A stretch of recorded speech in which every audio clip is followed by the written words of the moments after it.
السلام علیکم۔ انقلاب کے لیے نکلو، انقلاب کے لیے نکلو گے۔ سب سے پہلے میں نے پھل کے ٹھیلے والے سے یہ سوال پوچھا۔ اس نے پوچھا کہ وہ کیا ہوتا ہے؟ میں نے کہا ملک کے حالات کی بہتری کے لیے، تبدیلی کے لیے نکلو گے۔ وہ مجھے ایسے گھورنے لگا جیسے میں نے اسے کچھ برا بول دیا ہو۔ پھر خشک سے لہجے میں بولا، میں نکل کر کیا کروں گا؟ میں نے کہا انقلاب، انقلاب کے نعرے لگاؤ گے، یعنی تبدیلی تبدیلی۔ تو وہ بولا، بھائی بس کرو، کیا بچوں والا سبق پڑھا رہے ہو؟ ایک دن ریڑھی نہیں لگاتا تو ریڑھی کا کرایہ مفت میں پڑ جاتا ہے۔ میرا آج کا بچا ہوا پھل دوسرے دن نہ بکے تو گل سڑ جاتا ہے۔ مکان کرایہ کا ہے، کرایہ کون بھرے گا؟ بھائی جی معافی دے دو، مجھے اپنے پھل بیچنے دو۔ وہ اپنے پھل سے مکھیاں اڑاتے ہوئے بولا۔ اس کا مکھی اڑانے کا انداز ایسا تھا جیسے مجھے بھی مکھی سمجھ رہا ہو اور مجھے بھی اپنی ریڑھی سے اڑانا چاہتا ہو۔ میں مکھی نہیں تھا اس لیے نہیں اڑا۔ میں نے کہا لیکن انقلاب کے لیے تمہارا نکلنا بہت ضروری ہے۔ تمہارے بچوں کو انقلاب کی تبدیلی کی ضرورت ہے۔ اس نے بیزار ہوتے ہوئے کہا، میرے بچوں کو نئے کپڑوں کی ضرورت ہے، نئے بستے کی ضرورت ہے۔ پرانا پھٹ گیا ہے، اس میں سے کاپیاں کتابیں باہر جھانکتی ہیں، پنسلیں باہر گرتی ہیں، لیکن نیا لے کر نہیں دے سکتا۔ میری بچی کا دوپٹہ پھٹا ہوا ہے جو بستے سے زیادہ ضروری ہے۔ اس کے پھٹے سوراخ میں سے بال جھانکتے ہیں، بستہ لے کر دوں یا دوپٹہ؟ 2 دن بعد گلے سڑے کیلے سیب بیچنے آؤں گا تو کچھ نہیں ملے گا بھائی۔ انقلاب نہیں، دوپٹہ اور بستہ چاہیے۔ میں نے کہا کیسے انسان ہو، لوگوں کو بیٹی کے پھٹے دوپٹے کی کہانیاں سناتے ہو؟ باہر نکلو، انقلاب تبدیلی لاؤ، سب کچھ ٹھیک ہو جائے گا۔ نئے لوگ آئیں گے، وہ عوام کی بہتری کے لیے انقلابی اقدامات کریں گے، مہنگائی ختم کر دیں گے۔ وہ بولا، اجی نئے لوگ کہاں سے آئیں گے؟ نئے لوگ کہاں سے آئیں گے؟ میں روزانہ شام بچ جانے والے پھل کی روزانہ چھانٹی کرتا ہوں، گلے سڑے کو صاف پھل سے الگ کرتا ہوں۔ اگر چھانٹی نہیں کروں گا، صاف پھل کو الگ کر کے نہیں رکھوں گا تو گندا پھل صاف کو بھی خراب کر دے گا۔ باجی جاؤ، میری دکانداری خراب نہ کرو، پہلے گندے پھل کی صاف پھل میں سے چھانٹی کرو، پھر تبدیلی کی بات کرنا۔ پھل والے کی بات کا میرے پاس کوئی جواب نہیں تھا، چنانچہ میں چل دیا۔ گھر واپسی پر راستے پر مجھے سڑک کنارے ایک فقیرنی بھیک مانگتی نظر آئی۔ میں نے موٹر سائیکل کے بریک لگائے اور اس کی بغل میں سال سوا سال کا ایک ننگ دھڑنگ کالا بجنگ اور رالیں ٹپکاتا بچہ لٹک رہا تھا۔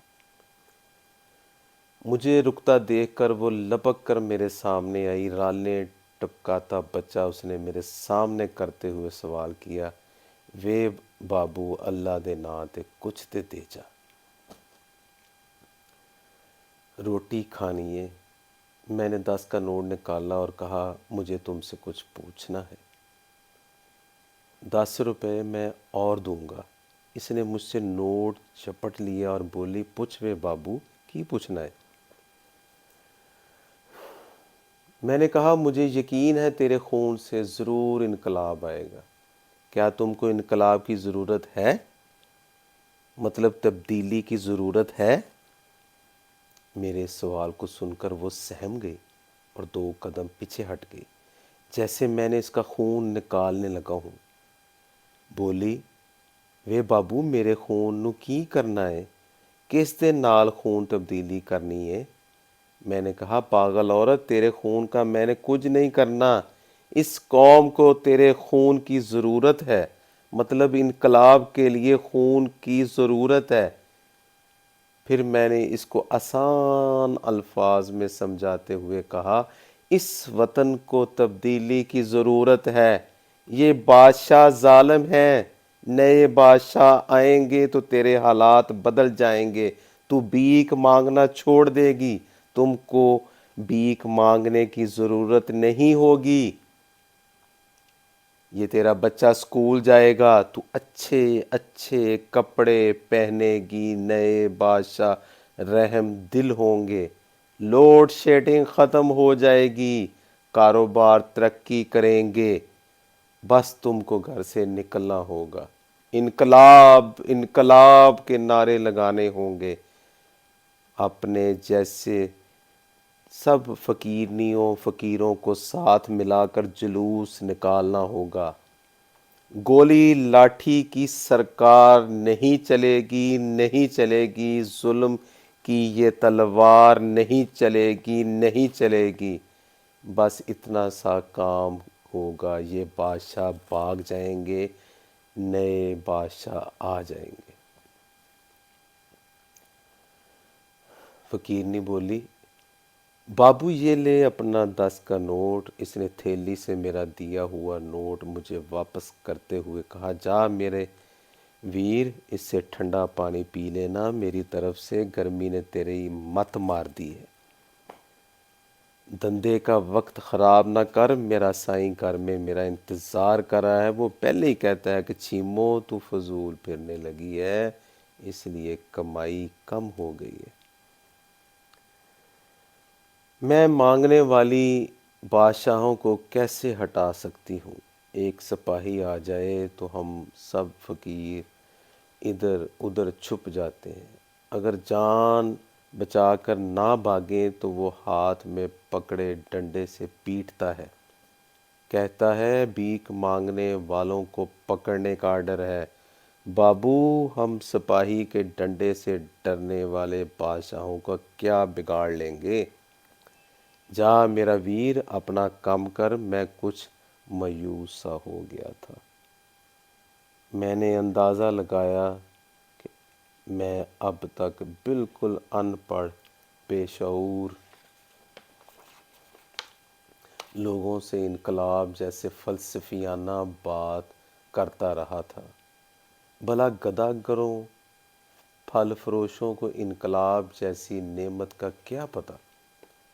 میں نے سنا ہے تاریخ میں کسانوں مزدوروں کے دم سے انقلاب آیا کرتے تھے، شکاگو کے مزدوروں کی قربانی مجھے ہمیشہ ہی متاثر کرتی رہی ہے، مجھے سمجھ آیا کہ مزدوروں سے انقلاب کی بات کرنی چاہیے۔ میرے گھر سے کچھ فاصلے پر ایک چوک ہے جہاں پر مستری مزدور صبح صبح تیسیاں کانڈیاں لے کر اکٹھے ہو جاتے ہیں اور صبح سے شام تک مزدوری ملنے کی آس لے کر انتظار کرتے ہیں۔ یہ مستری مزدور سینکڑوں کی تعداد میں ہوتے ہیں۔ میں ان مزدوروں کے پاس پہنچا، میرا کلف لگا سوٹ میری شان بڑھا رہا تھا۔ جو ہی میں مزدوروں کے پاس رکا تو 25-30 مزدور چیلوں کی طرح میری طرف چپٹے۔ مجھے اقبال کا شعر یاد آ گیا، لپکنا جھپٹنا۔ میرا دل خوش ہو گیا کہ اب میں صحیح جگہ پہنچا، اور ان مزدوروں میں مجھے انقلاب کی جھلک جاتے ہی محسوس ہو گئی تھی۔ ان مزدوروں نے میرا گھراؤ کر لیا، ان کے جسموں سے پسینے کی بدبو کے بھبکے اٹھ رہے تھے۔ میں نے کہا، لگتا ہے کہ تم کو مزدوری کے پیسے نہیں ملے، تمہارے کپڑوں سے پسینے کی بو آ رہی ہے۔ ان میں سے ایک تیز ترار سا مزدور بولا، نہیں صاحب، یہ پسینہ مزدوری کی وجہ سے نہیں آیا، یہ گرمی اور حبس کی وجہ سے آیا ہوا ہے۔ ہم میں سے اکثر نے تو مہینہ بھر سے مزدوری کی ہی نہیں، مہینہ پہلے ایک آدمی مجھے مزدوری پر لے کے گیا تھا، اس نے اپنی ماں کی قبر پکی کروانی تھی، آدھی دہاڑی ملی تھی۔ قبر کا کام تو آپ کو پتہ ہے تھوڑا سا ہوتا ہے، کوٹھی کا کام مہینوں والا ہوتا ہے۔ اے کاش امیر لوگوں کی قبریں بھی کوٹھی جتنی بڑی ہوتی۔ میں نے کہا تم میں سے کوئی پڑھا لکھا مزدور بھی ہے؟ وہی تیز ترار قبر والا بولا، صاحب کام کیسا؟ پڑھے لکھے ہم میں سے بہت زیادہ ہیں، ویسے زیادہ پڑھے لکھے کو مت لے جانا صاحب، پڑھے لکھے کام کم کرتے ہیں، سوچتے زیادہ ہیں۔ میں نے کہا قبر والے مجھے سوچنے والوں کی ہی ضرورت ہے، کام ہی ایسی نوعیت کا ہے صاحب، کام تو بتاؤ۔ اس نے کہا، میں نے کہا مجھے نعرے لگانے کے لیے مزدور چاہیے جو انقلاب کے نعرے لگا سکتے ہوں۔ میری بات مکمل ہوتے ہی قبر والے کے حلق سے زوردار کہا ابھرا اور وہ ہنستا ہی چلا گیا۔ میں خود کو احمق محسوس کرنے لگا، مجھے غصہ آ گیا۔ مجھے غصہ میں دیکھ کر قبر والا ایک دم خاموش ہو گیا، پھر توقف سے بولا، صاحب معاف کرنا، آپ نے بات ہی ایسی کی۔ صاحب نعرے لگانے کے لیے پڑھے لکھے کی ضرورت نہیں ہوتی، بہترین اور پرجوش نعرے صرف ہم جیسے ڈنگر ہی لگا سکتے ہیں۔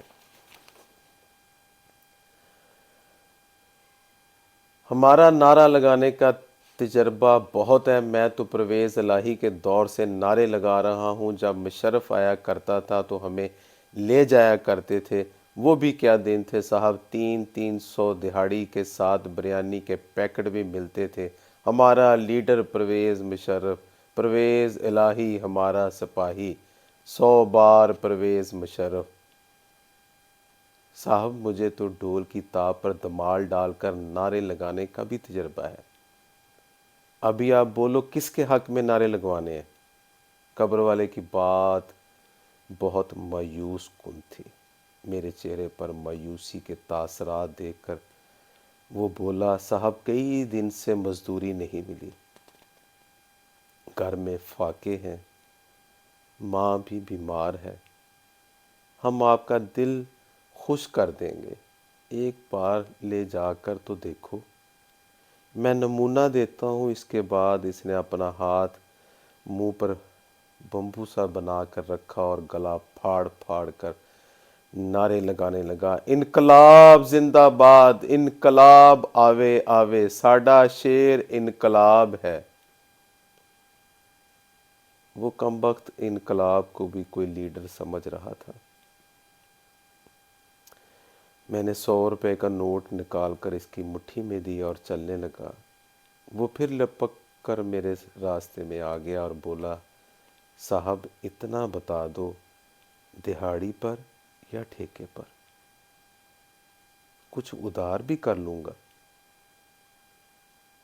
میں سوچ میں پڑ گیا اور میں نے پوچھا، کیا؟ تو وہ بولا، انقلاب ٹھیکے پر صاحب یا دہاڑی پر؟ جزاک اللہ۔